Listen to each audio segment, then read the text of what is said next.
Doctor Samavedam Shanmukha Sharma తన శిష్యులతో కలిసి అమెరికాలోని డల్లాస్లో పర్యటించారు. ధృవజ్ఞానం ద్వారా సనాతన ధర్మం, భారతీయ సంప్రదాయం, పురాణ గాథల గురించి పిల్లలకు బోధించేందుకు ప్రత్యేక శిక్షణ కార్యక్రమాన్ని నిర్వహించారు. ఋషిపీఠం చారిటబుల్ ట్రస్ట్ ఆధ్వర్యంలో 3 రోజుల పాటు ఈ కార్యక్రమం జరిగింది. గాన గంధర్వుడు పద్మవిభూషణ్ ఎస్పీ బాలసుబ్రహ్మణ్యం 79వ జయంతి సందర్భంగా ఎస్పీబీ మ్యూజిక్ అకాడమీ ఆధ్వర్యంలో మెగా ఈవెంట్ నిర్వహించారు. న్యూజెర్సీలోని రాయల్ ఆల్బర్ట్ ప్యాలెస్లో జయంతి వేడుకలు ఘనంగా నిర్వహించారు. శ్రీనివాస గూడూరు, రాజేశ్వరి బుర్రా సారథ్యంలో సెలబ్రేషన్స్ జరుపుతున్నారు. ఈ సందర్భంగా నిర్వహించిన కార్యక్రమాలు అందరినీ ఆకట్టుకున్నాయి. కొత్త ప్రతిభ గురించి సంగీతానికి అంతర్జాతీయ వేదిక కల్పించడమే ఈ అకాడమీ లక్ష్యమని నిర్వాహకులు తెలిపారు. ఈ కార్యక్రమానికి ముఖ్య అతిథిగా న్యూజెర్సీ ప్రజా వినియోగాల కమిషనర్ ఉపేంద్ర చివుకులా పాల్గొన్నారు.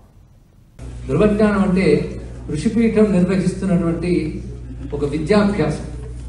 ఋషి విద్యాభ్యాసం అంటూ ఋషిపీఠం ఒక మంచి శాఖను ప్రారంభించింది. ఇది ఆన్లైన్ ఎడ్యుకేషన్ జరుగుతుంది. ఇందులో ధృవజ్ఞానం అంటే పిల్లలను ఉద్దేశించి ఏర్పాటు చేసినటువంటిది. ధ్రువుడు అంటే పిల్లవాడేగా, అందుకు ధృవజ్ఞానం పేరు పెట్టాం. అలాగే ధ్రువం అంటే స్థిరమైనది, శాశ్వతమైన అర్థంలో కూడా సనాతన ధర్మజ్ఞానం, ధృవజ్ఞానం ఉద్దేశంతో ఇది కేవలం శ్లోకాలు రెండరింగ్ మాత్రమే కాకుండా మన సంస్కృతి అంటే ఏమిటి, దాని గురించి అవగాహన కల్పిస్తూ అనేక పాఠాలు మొదలైన తయారు చేసి ఒక మంచి సిలబస్ని కూడా తయారు చేసి 6 లెవెల్ కోర్సుగా దీన్ని ఏర్పాటు చేయడం జరిగింది. ఒక్క ఉదాహరణగా చెప్పాలంటే ఈ మధ్య కాలంలో ఇక్కడే ఒక స్కూల్లో జరిగిన సంఘటన. రామాయణంలో రాముడి గురించి చెట్టు చాటు నుంచి కొట్టడం వాటి గురించి ఆ టీచర్ కొంచెం నెగిటివ్ గా చెప్పగానే ఒక పిల్లవాడు లేచి అసలు అది కథ కాదండి, జరిగింది ఇది అని తెలియజేస్తే నీవు ఎలా నేర్చుకున్నావు అంటే ధృవజ్ఞానం ద్వారా. అంతేకాదు దాన్ని అనుసరించి వాడి సిలబస్ లో సవరణ కూడా చేశారు. అది మెచ్చుకోదగ్గ అంశం. అంటే ఇది పతంజలి యోగ శాస్త్రం ఇచ్చాడు, కానీ పతంజలి యోగ శాస్త్రానికి ఫౌండర్ కాదు, ఆయన బిగినరు కాదు.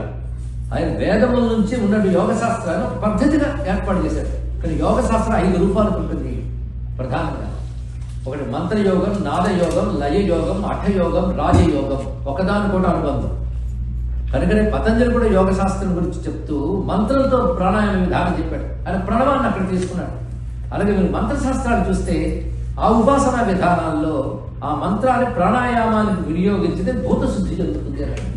భూతశుద్ధి అంటే నిన్ను నువ్వు శుద్ధి చేసుకునేది ఒక కర్మకి కానీ వేదాంత విచారానికి కానీ అర్హత రాదు. తెలుసుకోండి, ఇక్కడ చిత్తశుద్ధి లేనివాడు వేదాంత విచారం చేస్తే అపార్థ అనర్థాలు జరుగుతాయి.